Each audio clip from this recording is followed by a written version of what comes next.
Dust lifted before the sound arrived.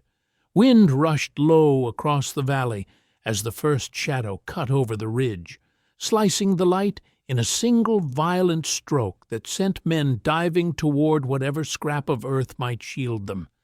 Canvas snapped against bent poles, metal rattled, the sky trembled the way it always did a heartbeat before danger committed itself fully. Far below that screaming arc, the farm kid didn't move.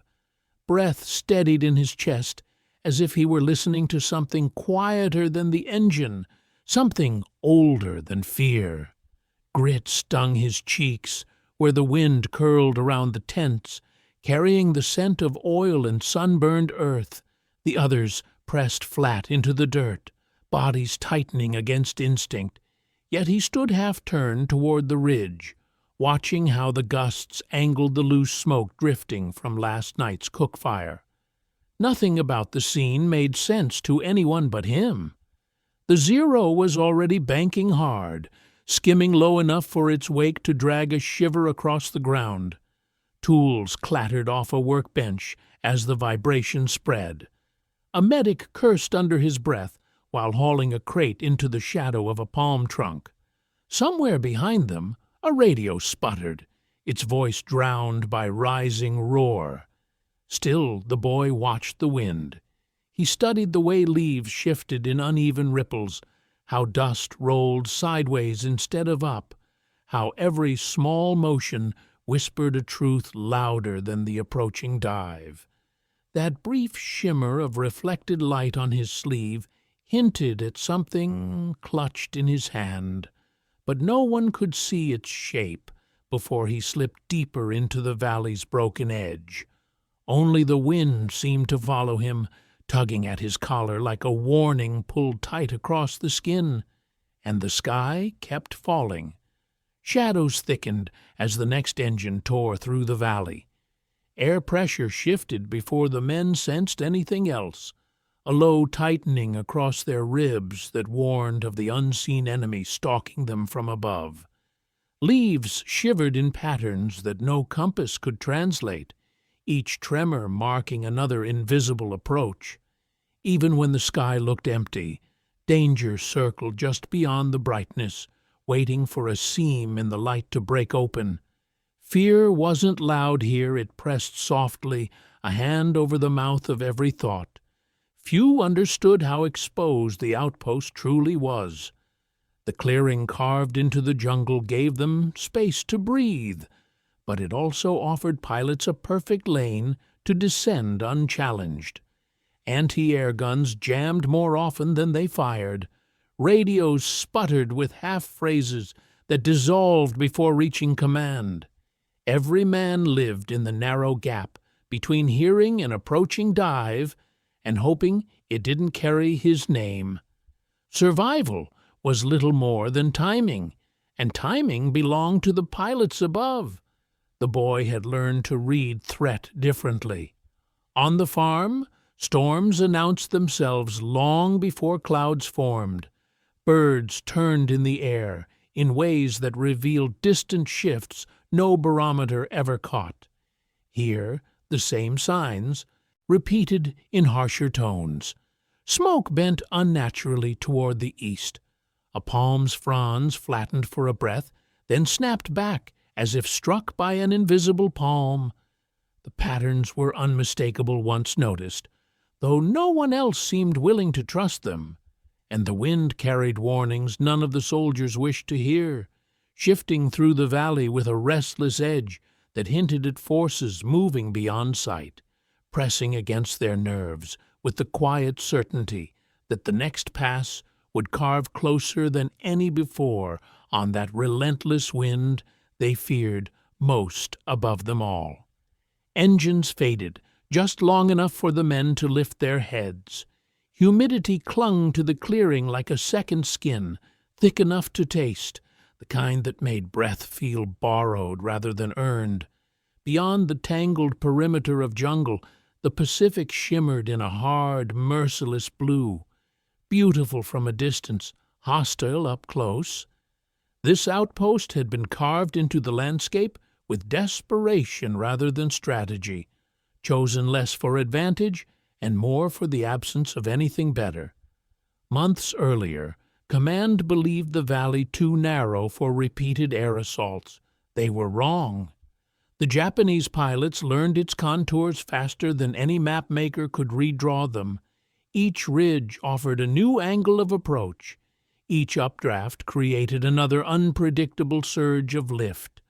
Attacks came at dawn, at dusk, under cloud cover, under full sun, timed precisely to when the defenders were least prepared.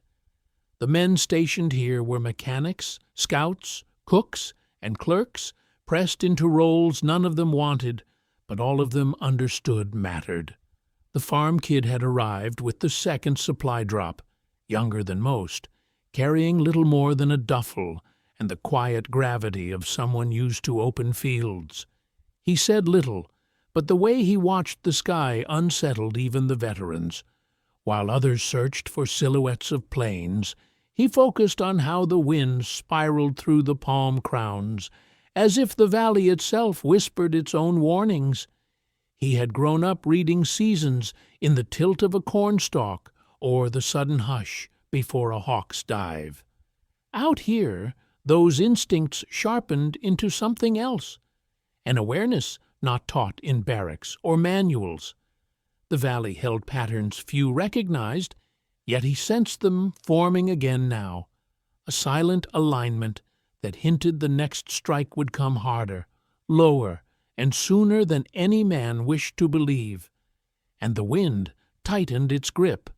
Heat gathered in the clearing long before the sun climbed high enough to justify it. Sweat pooled in the creases of uniforms as men dragged broken crates into makeshift barricades, each motion slowed by the knowledge that none of it would matter when the next dive pressed down on them. Tools lay scattered across the ground where vibration had shaken them loose the day before. Canvas roofs sagged from patched bullet tears. The outpost felt less like a position and more like a wounded body trying to knit itself back together faster than the sky could tear it apart again. Days blurred into one another as the attacks carved deeper into morale. Rations ran thin, tempers thinned even faster. A gunner flinched at every distant thrum, his hands trembling too violently to steady the barrel any more. A scout stopped speaking altogether after watching a friend vanish beneath the churn of dust kicked up by a strafing run.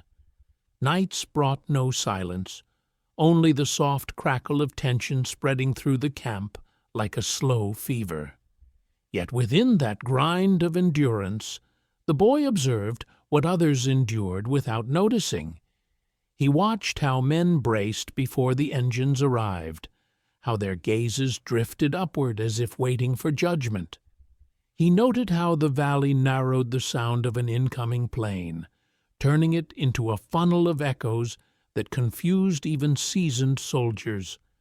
And he studied the way wind threaded through the clearing each afternoon, twisting in uneven spirals that unsettled smoke and nerves alike. The small clues aligned into something larger, something he hadn't fully named but felt growing at the edges of every encounter. Survival was no longer just about hiding. It was about understanding the forces shaping each strike before the pilots even committed to the descent. And the wind signaled another reckoning. Light wavered across the clearing as afternoon wind shifted without warning. Dust spun in brief spirals at the boy's feet, rising in thin columns before collapsing sideways, pulled by some invisible seam in the valley's breath. He watched each curl of movement with the same quiet intensity he once gave to storms rolling across the fields back home. The men around him barely noticed. They had grown numb to anything that wasn't the sudden roar of engines. But the boy leaned closer to the ground, studying how the dirt slid, how the smoke from the cook fire bent sharply east, then snapped west as though caught between two competing intentions. For days he had sensed a pattern buried beneath the chaos. Planes didn't simply descend. They entered the valley along precise corridors where the shifting crosswinds created momentary distortions. Birds avoided those lanes. Leaves twisted there unnaturally. He had followed those signs in silence, replaying each attack in his head, the way he once replayed how crows learned to dive on grain bins. At the farm, he used angled mirrors and scraps of tin to mislead predators, creating illusions that forced them to correct too sharply, sending them veering away before they could strike. Here, the scale was monstrous, yet the principles felt strangely familiar. He gathered bits of polished metal from shattered crates, wiring them to a strip of wood salvaged from a busted storage rack. It looked foolish at first glance, childish even, but the weight felt right in his hands. Angled surfaces caught stray light in unpredictable flickers. Combined with the valley's erratic wind, those flashes could appear to shift position faster than a pilot's eye could compensate for. He didn't share the idea with anyone, not yet. Instead, he carried the crude device beneath his jacket, waiting for the moment when instinct and wind aligned perfectly, and the valley whispered that moment was coming. Smoke drifted low across the clearing when the next warning rumble rolled through the valley. Men froze mid-step, shoulders tightening as instinct did the math their minds couldn't finish. Tools clattered to a halt. Breath shortened. Even the jungle seemed to brace itself, leaves turning their edges toward the wind as if anticipating the violence about to descend. The boy felt that shift deeper than the others, a faint pressure dropping behind his sternum, the same sensation he once felt before thunderstorms cracked open the plains back home.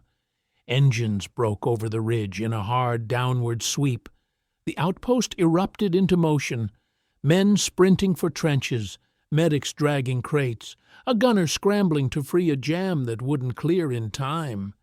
Amid the chaos, the boy slipped away from the main cluster, stepping toward a narrow rise of packed earth where the valley funneled both sound and wind. The device pressed warm against his ribs beneath his jacket, its edges tapping lightly with each stride. He knelt at the ridgeline, just as the leading Zero committed to its dive. Its shadow raced ahead of its body, stretching long across the clearing before snapping into tight focus as the plane dropped lower. The boy angled the wooden strip toward a stray sliver of sunlight breaking through the moving clouds. A brief flash leapt from the polished fragments, caught by a sudden gust that warped the beam into a jagged, shifting glint. For a pilot accelerating through unstable crosswinds, that fractured flash appeared to shift position in an instant. The Zero corrected too sharply. Its wing dipped as the valley's turbulent air hammered its underside.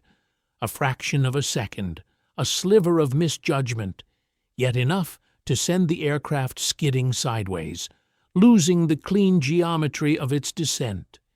It struck the treetops in a violent roll, vanishing beneath a plume of rising dust. The wind hurried away. Silence held for a few stunned breaths after the crash. Men emerged from trenches with disbelief etched across faces still braced for impact, their eyes scanning the sky as if expecting the moment to reverse itself.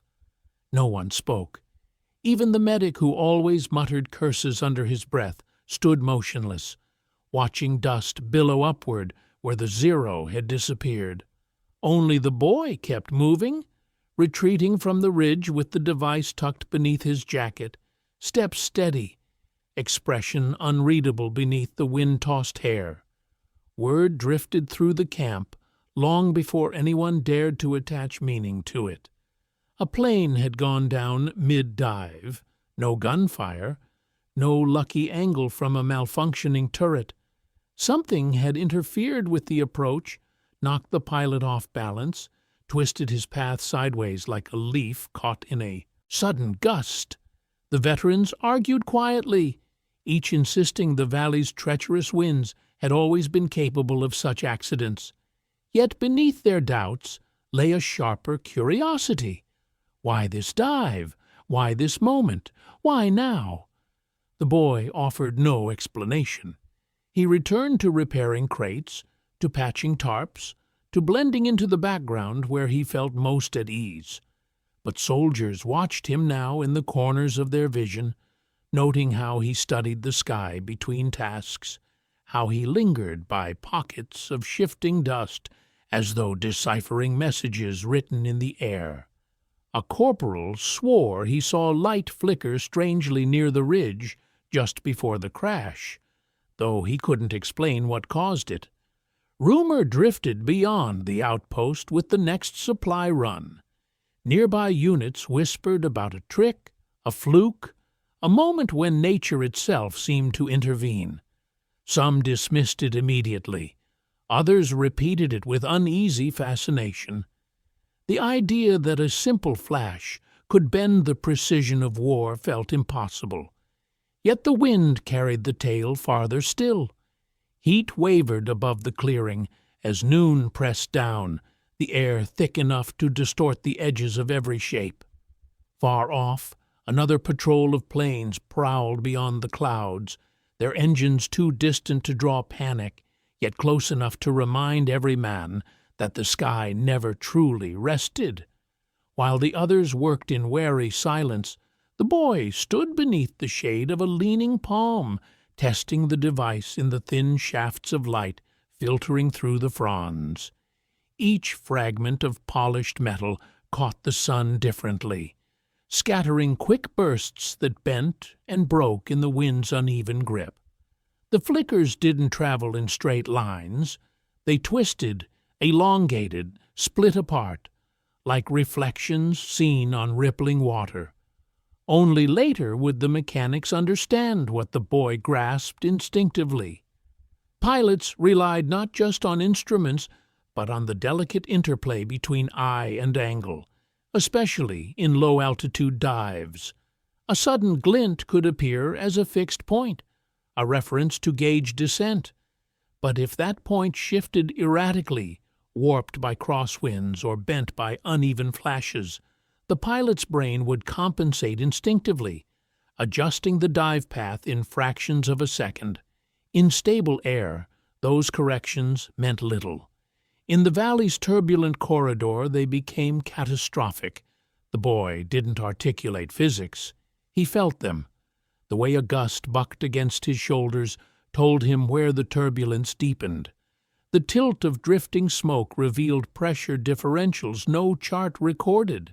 Each glimmer of light that broke across his device mimicked the kind of visual distortion that unsettled hawks back on the farm, forcing them to break from their attack arcs to regain balance.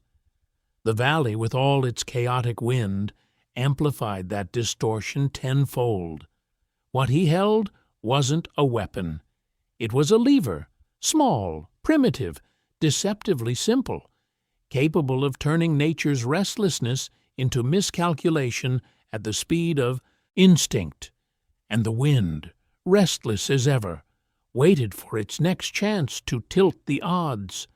Clouds drifted low that evening, their edges bruised by the fading sun, casting the valley in a muted glow that softened nothing.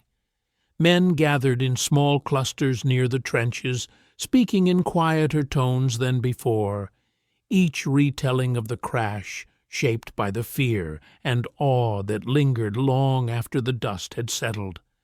They didn't name the boy outright, but their glances drifted toward him often enough to make the truth impossible to ignore. Something had shifted in the rhythm of their survival, though none could yet articulate what that meant. Beyond the clearing, the jungle pulsed with heat and the faint murmur of insects rising for the night. The boy walked its edge alone, tracing the subtle eddies of wind that threaded through the treetops. Each shift reminded him of the farm evenings when he watched smoke trail across the fields, bending gently before storms arrived. Back then, the lessons were simple. Wind foretold change, and those who listened stayed ahead of it. Here, those same truths carried weight enough to tilt the balance between life and loss. He sensed the connection long before modern minds would measure such things, how instinct could read what instruments struggled to capture, how nature revealed its patterns in flashes too brief for most to notice. The war had machines, charts, radios, and doctrine, yet none spoke the language the valley whispered every hour, a language he had learned without meaning to, shaped by a life lived outdoors, under skies that taught more than books ever could. Years ahead, pilots would rely on advanced sensors to navigate turbulence that once felt like myth. But the principle remained unchanged. Even the most powerful machines bowed to the unseen forces shaping the air around them, and in that evening hush, the wind carried its quiet reminder forward. Night settled slowly over the valley, pulling long strands of cooling wind across the clearing, as if smoothing the day's upheaval into something the earth could bear. Lanterns glowed dimly beneath sagging tarps, their light swaying with each passing gust. The men moved quieter now, not because the danger had lessened, but because something in them had shifted, an understanding that survival sometimes rose not from strength or firepower, but from the smallest insight carried by someone no one expected. The boy sat near the perimeter, knees drawn up, listening to the valley breathe. Each rise and fall of the wind felt familiar, almost intimate, as though the land itself recognized him. In the days that followed, more planes fell, some to luck, some to miscalculation, and some to flashes no pilot could trace back to a human hand. Rumor spread far beyond the outpost, drifting through units and supply lines until it became a quiet legend that a farm kid had read the sky better than the machines built to dominate it. Command never recorded his name in any official report, yet men remembered him all the same, not for heroics, but for the humility with which he translated nature's signals into survival. Years later, when the boy, now grown into a quieter man, walked the fields of his childhood once more, the wind moved through the corn rows in patterns he hadn't forgotten. He paused, letting the old knowledge settle into him like dust returning to its place. The world had changed. Aircraft flew faster, instruments grew sharper, and war shifted into realms far beyond what that valley once contained. Yet the principle endured. The smallest forces often carried the greatest truths, and those who listened closely enough could hear guidance all around them. And the wind, patient and ancient, still spoke in the same quiet language it used the day it saved them. If stories like this remind you what endurance really means, subscribe and keep these lessons alive